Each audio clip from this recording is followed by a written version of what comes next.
শব্দ চয়নের সতর্কতা, সহাবস্থান, শৃঙ্খলা। আর রাজনীতির মাঠে এনসিপি নতুন এবং আপনাদের ঘিরেও পুরো জাতির অনেক আশা আকাঙ্ক্ষা। সেই সাথে যে বিএনপি এবং জামাতের পক্ষ থেকে যে পরামর্শটি আসলো সেটিকে আপনারা কিভাবে দেখছেন?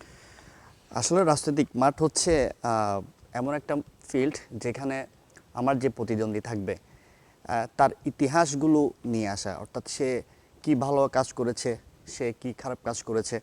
এখন কারো খারাপ কাজগুলো আমি যখন সামনে নিয়ে আসবো, আমার প্রতিদ্বন্দ্বীর সামনে নিয়ে আসবো, সেটা যখন শব্দচয়ন দিয়ে বিবেচনা করা হবে, আমি মনে করি যে সেটা আসলে ঠিক না। বিশেষ করে আমি যদি বলি চাঁদাবাজির যে বিষয়টা নিয়ে পুরো বাংলাদেশ সহ প্রত্যেকটা রাজনৈতিক দলগুলো আমরা যখন কথা বলছি, তখন কিন্তু আমরা বলছি যে একটা চাঁদাবাজির ইস্যু নিয়ে কথা বলছি।